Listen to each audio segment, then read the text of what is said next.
Eh, Boleh saya tahu Pak Nur Salim, Anda belajar sudah berapa tahun dan intinya menekun di bidang pengobatan atau Subscribe Aji Roso Channel.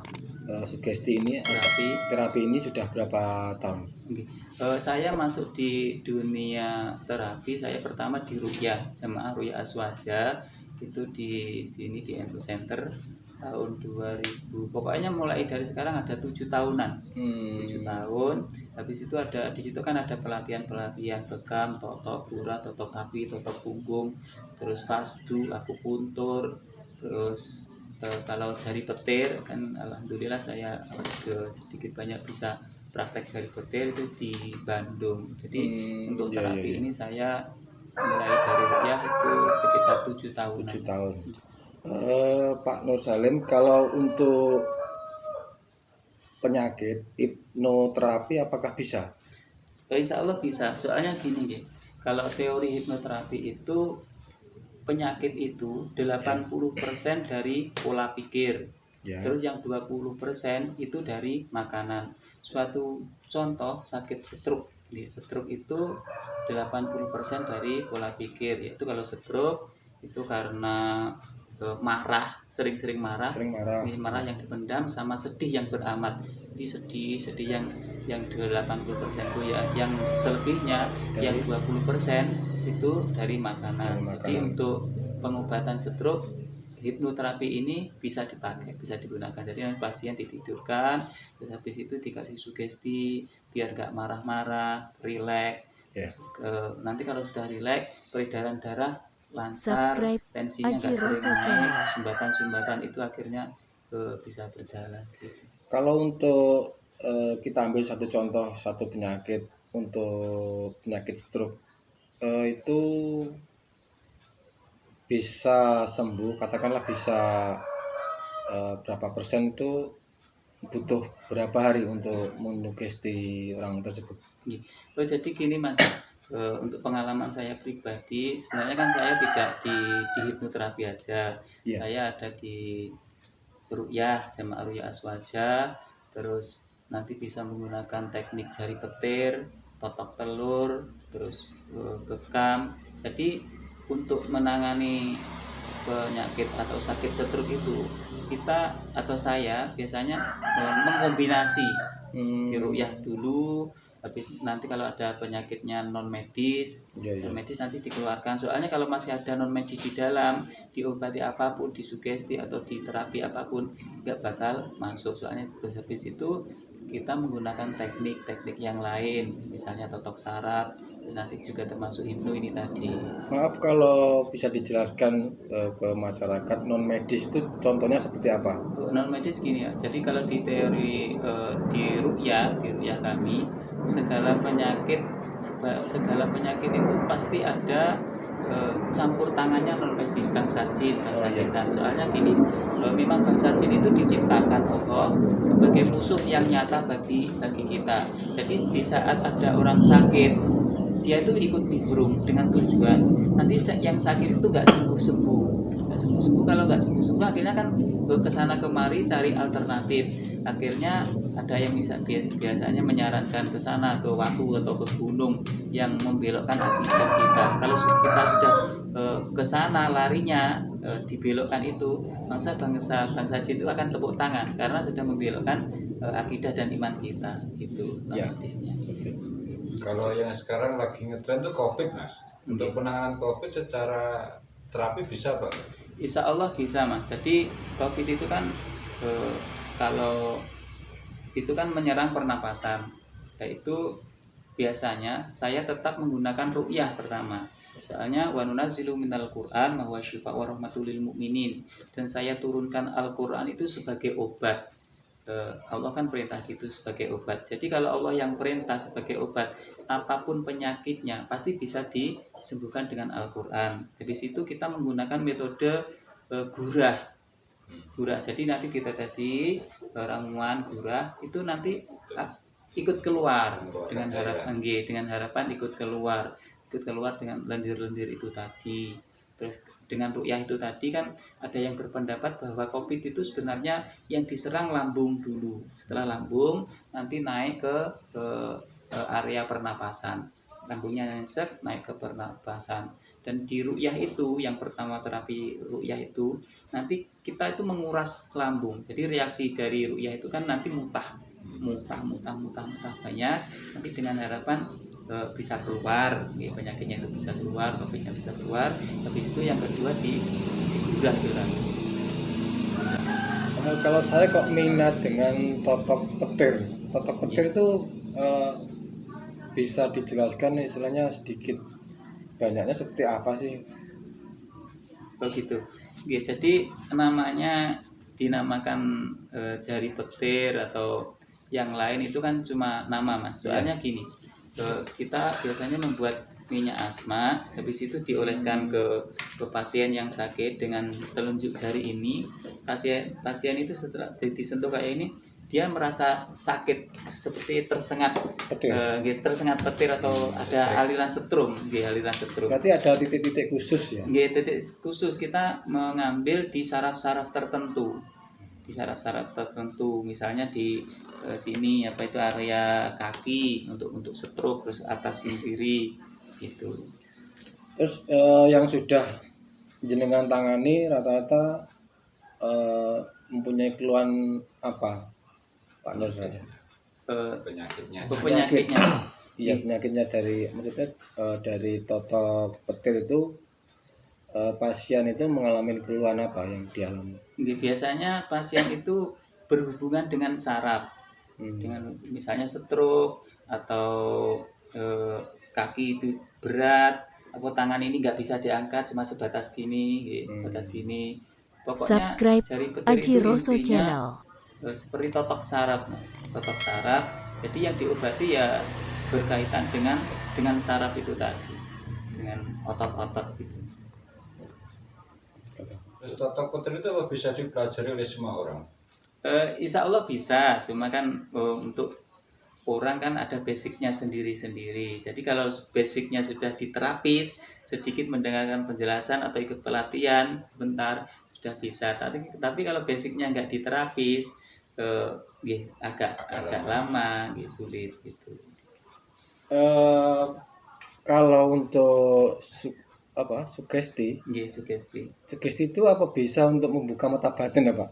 Eh, Terkadang kan konsumsi masyarakat kan bisa disugesti untuk membuka indera keenam apa kayak menurut Pak Salim bagaimana itu? Jadi gini Mas, sugesti itu kalau menurut saya itu kan cuma sugesti. Jadi kalau disugesti setelah mata Anda terbuka nanti akan melihat apa itu kan masih tersugesti. Jadi kalau dari saya sendiri itu ada cara membuka indera keenam, itu tidak menggunakan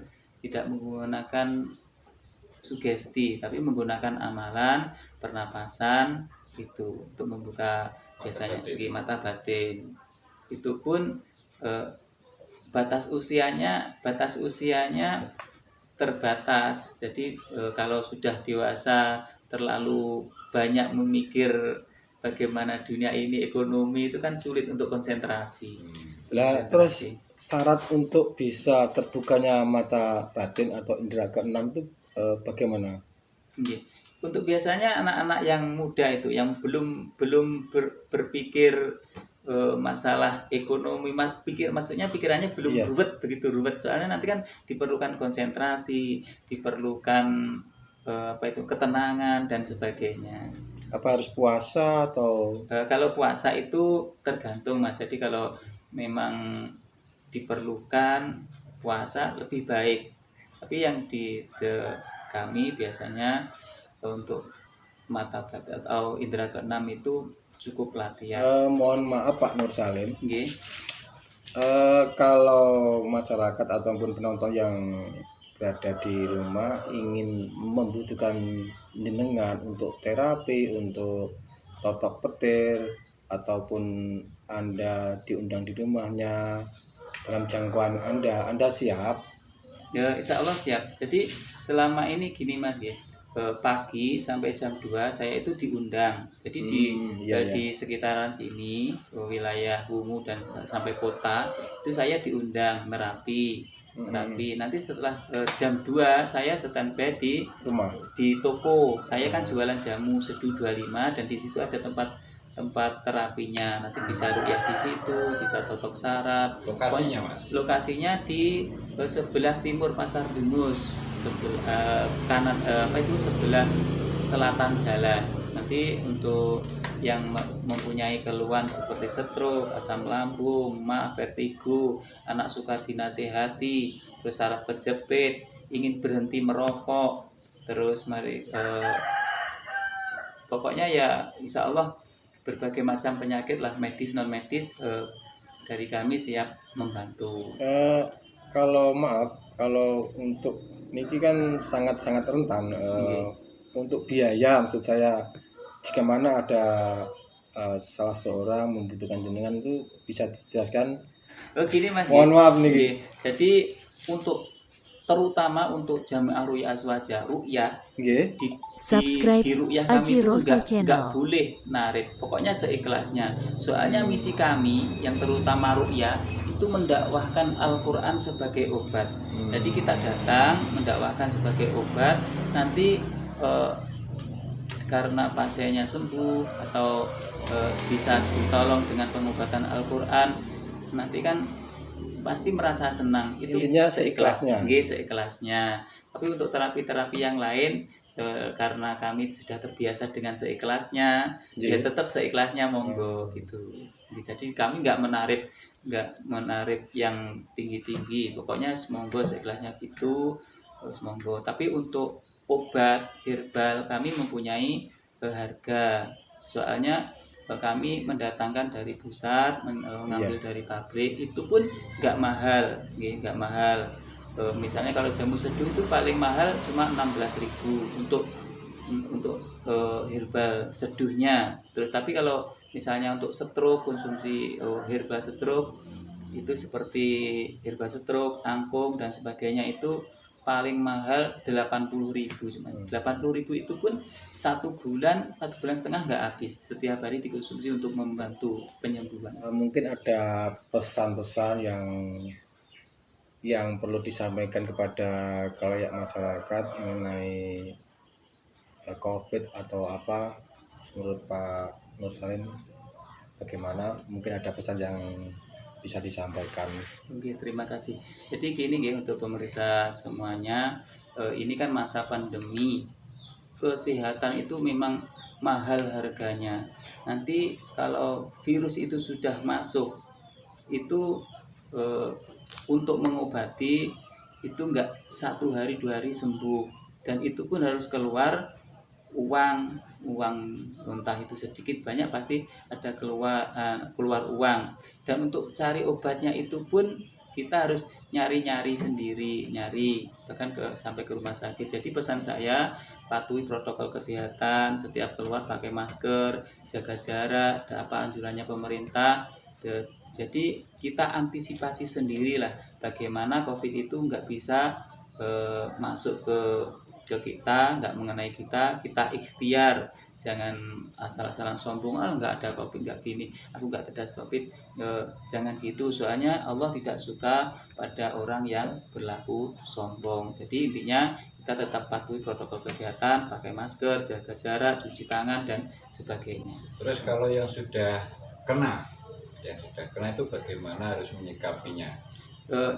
Kita tetap menganjurkan kepada yang kena, jadi untuk isolasi mandiri dengan harapan tidak menular ke yang lain. Harapan kedua, keadaan kita tidak semakin parah, jadi nanti bisa terapi mandiri, misalnya dengan uap, penguapan,